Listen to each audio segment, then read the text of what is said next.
जैसी करनी वैसी भरनी। राजपुर गांव में सोनू नाम का एक गरीब किसान रहता था। वह बहुत ही ईमानदार था। पूरे गांव में उसकी फसल अच्छी होती थी, इसलिए उसकी फसल की अच्छी कीमत मिल जाती थी। सभी उसका बहुत सम्मान करते थे। इसीलिए उसका पड़ोसी धनीराम उससे बहुत जलता था। धनीराम उसे नीचा दिखाने और तंग करने का कोई ना कोई मौका ढूंढता ही रहता था। सोनू मुखिया जी। मुखिया बोलो सोनू, क्या हुआ? सोनू मुखिया जी, मैं इस धनीराम से तंग आ गया हूँ। यह किसी ना किसी बहाने से रोज कोई ना कोई बड़ी समस्या खड़ी कर देता है। मुखिया, अरे सोनू, क्या हुआ? पूरी बात बताओ, तभी तो मैं तुम्हारी मदद कर पाऊंगा। सोनू मुखिया जी, मेरे और धनीराम की खेत की बीच की मेड़ देखी है ना आपने? मुखिया, हाँ हाँ, यह तो सब जानते हैं। सोनू, उस धनीराम ने कल उस बीच की मेड़ को काट दिया और अपने खेत में पानी चलाकर छोड़ दिया। मेरा पूरा खेत पानी से लबालब भर गया। आप कुछ कीजिए ना। मुखिया, तो तुम मुझसे क्या चाहते हो? सोनू, मैं उसे समझा समझा कर थक गया हूँ। मुखिया, पंचायत करा लो, बोलो। तुम तैयार हो? सोनू, ठीक है मुखिया जी। पंचायत में। मुखिया, क्यों धनीराम, तुम काहे को सोनू को रोज रोज परेशान करते हो? यह कोई अच्छी बात नहीं है। धनीराम, मैं कहाँ करता हूँ मुखिया जी। यह आपसे किसने कहा? मैं नहीं, यह सोनू मुझे तंग करता है। भगवान कसम, इसने मेरा जीना हराम कर रखा है। मुखिया, पर यह सोनू तो कह रहा है कि तुमने खेत की मेड़ को काटकर पानी की पाइप इसके खेत की ओर कर दिया। धनीराम, मैंने खेत की मेड़ नहीं तोड़ी और पानी को कौन रोक सकता है? कहीं भी चला जाए। सोनू मुखिया जी, मेरे खेत की मेड़ इसी ने जानबूझकर तोड़ी है। धनीराम, ऐसे कैसे? मेड़ तोड़ते हुए देखा क्या तुमने मुझे? सोनू, अरे तुम्हें कहाँ तक देखूं? रोजाना कुछ ना कुछ करते ही रहते हो। धनीराम, मुखिया जी, मैं कहता हूँ यह मेड़ इस सोनू ने ही तोड़ी है और इल्जाम मुझ पर लगा रहा है। मुखिया, इसका मतलब मेड़ किसने तोड़ी है? यह तुम दोनों को ही नहीं पता। पर सोनू के खेत में तो पानी तुम्हारी गलती से कारण भरा है ना? धनीराम, मुखिया जी, इसमें मेरी कोई गलती नहीं है। मैं अपने खेत की सिंचाई करने के लिए पानी चलाकर चला गया था। अब पानी है, बहता हुआ चला गया। सोनू के खेत में पानी सीमा के बंधन में थोड़ी ना बंधता है। मुखिया, हाँ, बात तो तुमने बिल्कुल सही कही, पानी सीमा में नहीं बंधता। धनीराम, वही तो मैं कह रहा हूँ, पानी है चला गया उसके खेत में। अब इसमें मैं क्या करूं? मुखिया, अरे नत्थू, जरा सुन। तेरा खेत धनीराम के खेत के दूसरी ओर जुड़ा हुआ है ना? नत्थू, हाँ मुखिया जी।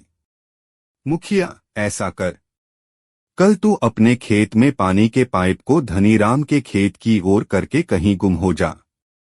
धनीराम, यह क्या कह रहे हो? इस तरह तो पानी मेरे खेत में आ जाएगा। मुखिया, नत्थू तो अपने खेत में पानी चला रहा है, मगर तुम्हारे खेत में चला गया तो क्या हो गया?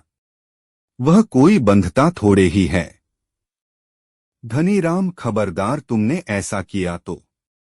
मुखिया, अपनी गलती मान ले धनीराम, सभी मिलकर काम करोगे तभी काम चलेगा, वरना एक दूसरे का ही नुकसान करोगे। धनीराम, मन ही मन में माफी मांगने में ही भलाई है। इस सोनू को तो मैं बाद में देख लूंगा। धनीराम, मुझे माफ कर दो मुखिया जी, आगे से ऐसा कुछ नहीं करूंगा। मुखिया, ठीक है सोनू, सुन लिया ना? सोनू हाँ में सिर हिलाता है। सभी लोग चले जाते हैं। धनीराम अकेले में, सोनू, तुमने पंचायत के सामने मुझे माफी मंगवाकर अच्छा नहीं किया, सबके सामने बेइज्जती करा दी। मैं तुमसे इसका बदला जरूर लूंगा। एक आदमी जल्दी जल्दी जाते हुए। धनीराम, ए भैया, कहाँ भागे जा रहे हो? जरा सुनो तो। आदमी, भैया, अभी तो मैं थोड़ी जल्दी में हूँ। धनीराम, अरे रुको तो, कभी कभी हमसे भी बात कर लिया करो। आदमी, अच्छा भैया, कहो जल्दी क्या बात है। धनीराम, तुम सब्जी वाले कॉन्ट्रैक्टर हो ना। आदमी, हाँ, मैं शहर में सब्जियां सप्लाई करता हूँ। धनीराम, हाँ हाँ पता है, इस बार मेरे खेत की अच्छी फसल होने वाली है, अगले हफ्ते से ही तैयार हो जाएगी, तुम खरीदो तो। आदमी, नाना भाई, रहने दो, मैं तो इस गांव से केवल सोनू भैया की ही सब्जियां खरीदता हूँ।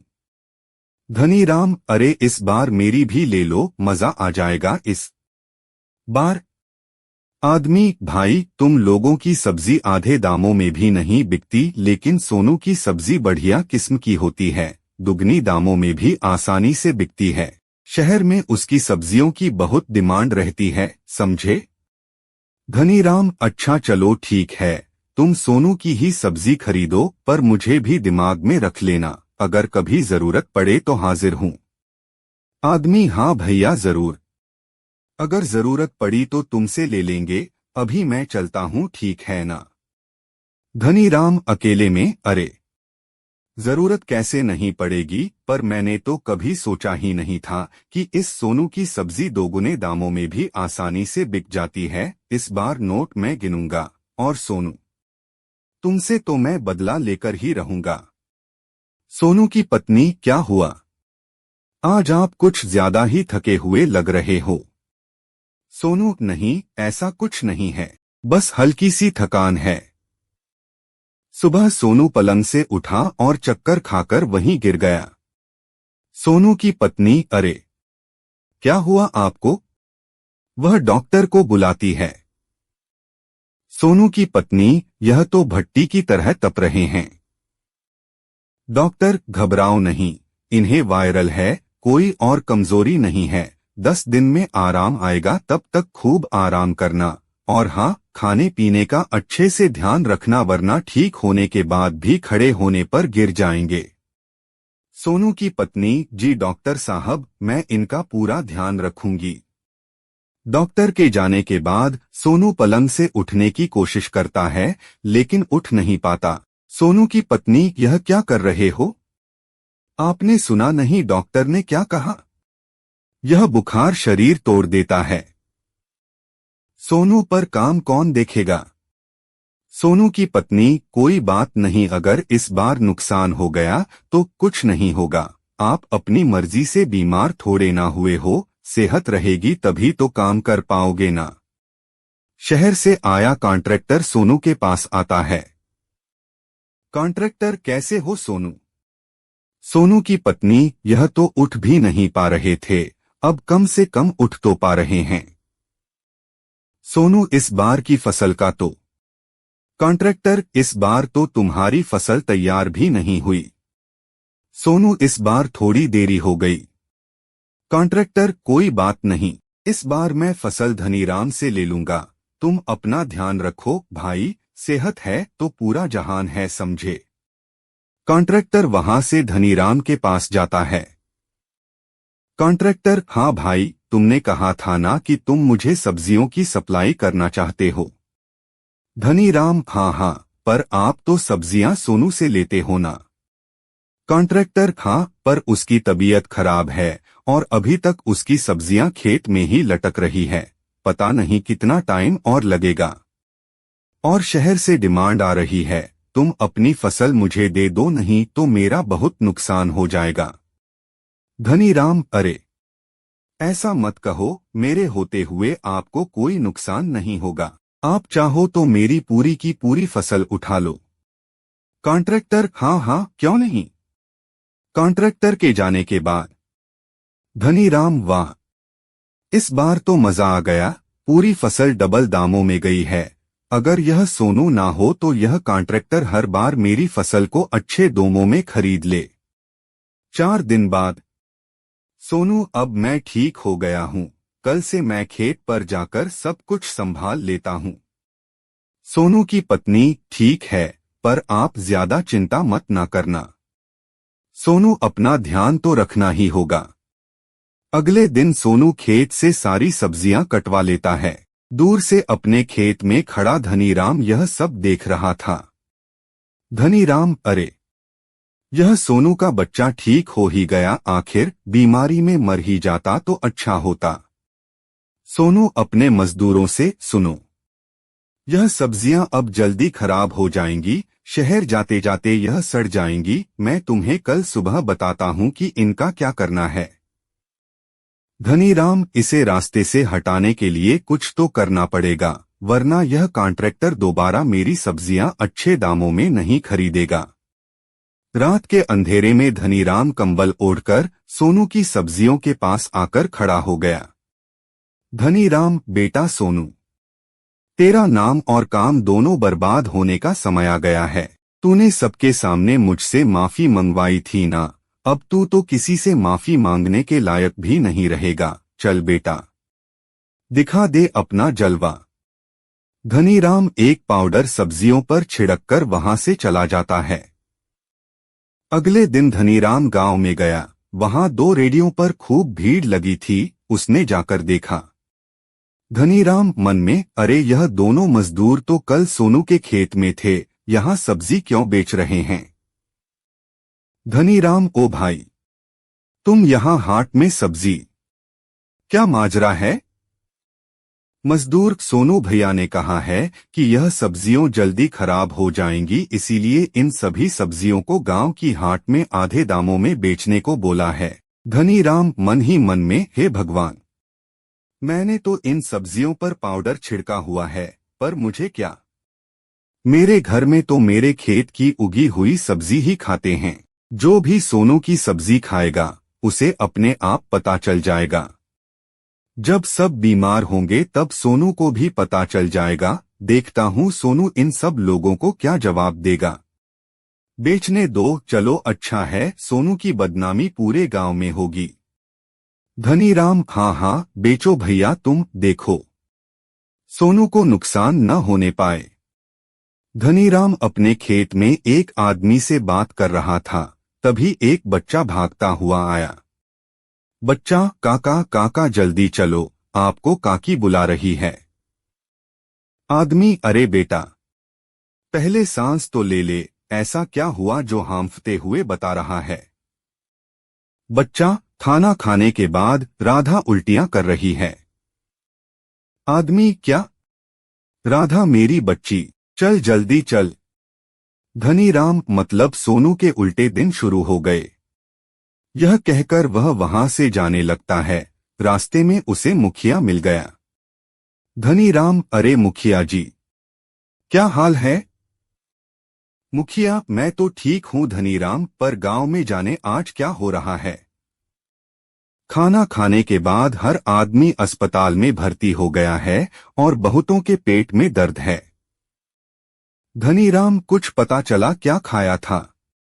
मुखिया, बस इतना पता चला है कि सब लोगों ने एक ही जगह से सब्जियां खरीदी थी आधे दामों में। धनीराम, सोनू की सब्जी भी आधे दामों में बिक रही थी। मुखिया, वही सब ने वही बताया है। धनीराम, मुझे तो कुछ गड़बड़ लग रही है। वैसे तो यह सोनू अपनी सब्जी शहर ही भेजता है, इस बार कुछ तो जरूर होगा जो इसने गांव में बेच दी। बताओ, कितने आदमी अचानक से बीमार हो गए। धनीराम, मुझे भी ऐसा ही लग रहा है, उसी की शिकायत करने के लिए जा रहा हूँ। मुखिया के जाने के बाद धनीराम मन ही मन में, वाह, अब आएगा मजा आएगा, कहता है। जब धनीराम घर आया तो उसकी पत्नी भागते हुए आई। धनीराम की पत्नी, सुनिए जी, मनु को कितनी देर से उल्टी हो रही है, चलिए अस्पताल लेकर चलते हैं। धनीराम, उल्टी? क्या खिला दिया ऐसा? धनीराम की पत्नी, यह भिंडी खाने की जिद कर रहा था, घर में थी नहीं तो हाट से आधे दामों में खरीद कर बना ली। धनीराम, चलो जल्दी अस्पताल चलो। वो दोनों बच्चे के साथ अस्पताल पहुंचते हैं। अस्पताल में अफरा तफरी मची हुई थी।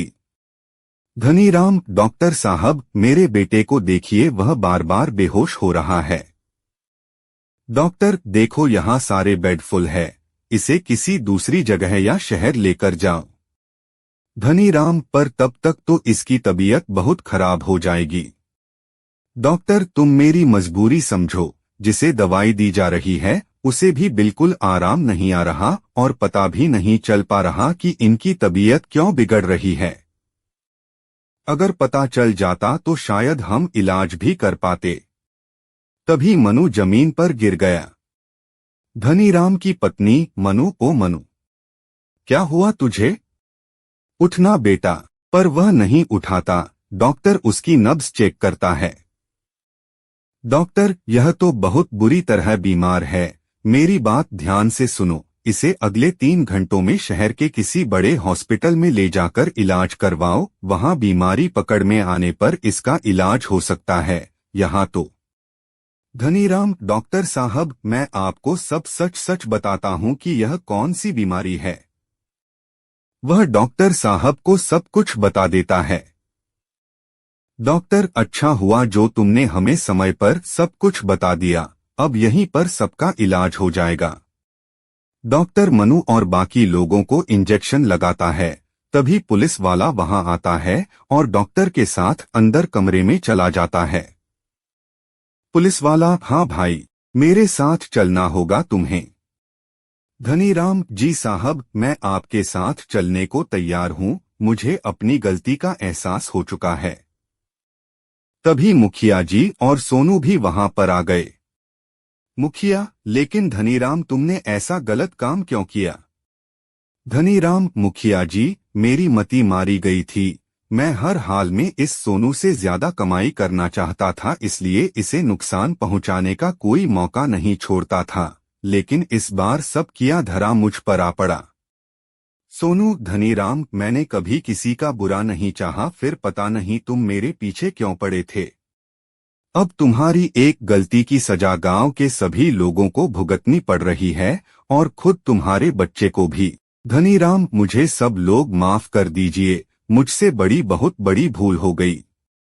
मुखिया, इसीलिए कहते हैं कि अगर दूसरे का बुरा सोचोगे तो अपना बुरा कब हो जाए कोई नहीं जानता। सोनू ने हमेशा सबका भला सोचा है, इसीलिए कर भला तो हो भला।